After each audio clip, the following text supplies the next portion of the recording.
what is your idea of success? Just in general, not talking about music, just in general. Being happy within myself and confident within myself. Having friends in my life that I can laugh with endlessly and feel very supported bidirectionally, as in I support them and they support me.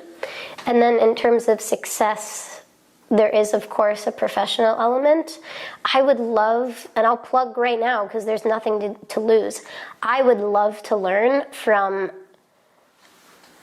there are songwriters that I have in mind, for example, like Hope, but also when we kind of go up the tiers of songwriters, I mean, Sarah Bareilles is, I think, one of the most profound songwriters of our generation. And she kind of, for folks that don't know her, get pigeonholed. Like, she gets pigeonholed a lot when people go, oh, who is she? And everyone knows the song, I'm not gonna write you a love song cause you asked for it. Yeah, Michael's nodding in the background like, oh, I know that song.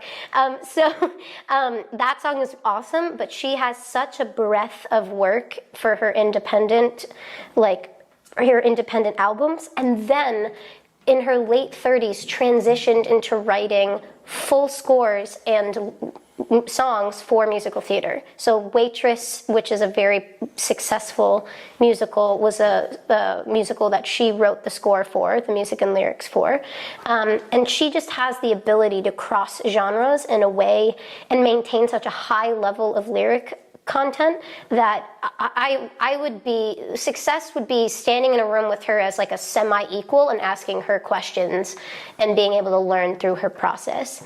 And then at kind of like the kind of end of the road of success, or like further down the road of success, I would love to write for bands that I feel are really rooted in a view of the world and a view of people that like I share.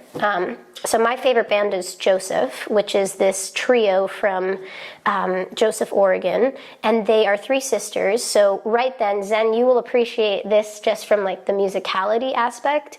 They have such a tonal quality to their voices that their harmonies are truly, I think, transcendent. But because they're related and you can tell they've grown up singing together, like their blend is just something that is, I heard it like once when I was in high school on like YouTube when they used to put those weird playlists together, and they were operating under this name called Dearborn, and I remember listening to their harmonies and being like, they are next level. And then they fizzled out, and then they popped up several years later under a new band name on those like iTunes free songs of the week. Hell yeah. And I downloaded one. I was like, oh, this looks interesting. Like the album name was called I'm Alone, No You're Not. And I was like, that's a cool album name. And I downloaded the song, not knowing what they looked like. And I played the song, and I was like doing, I think, chem homework. And I immediately looked up and was like, I know those harmonies. Like that tonal quality and that harmony construction, like that Crosby, Stills and Nash type of like Americana harmony, I was like, I would know that from anywhere. They just released a new album. They have grown so much in their lyric ability because you can tell they're still growing as people, which I think makes music so successful and so relatable, is when the artist, you can tell, is kind of morphing as you are morphing as the listener.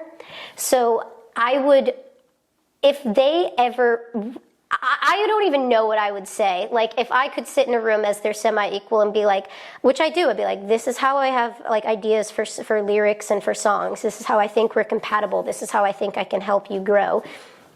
If I'm putting on my big girl pants, that would be success for me, is to sit like in those types of situations and just to be able to try to do that. Hell yeah. It's a long-winded answer. I love it. That's great. My Niles Crane t-shirt. Please tell me you watched Frasier growing up. No? No. No? No, I've seen it. It popped on the...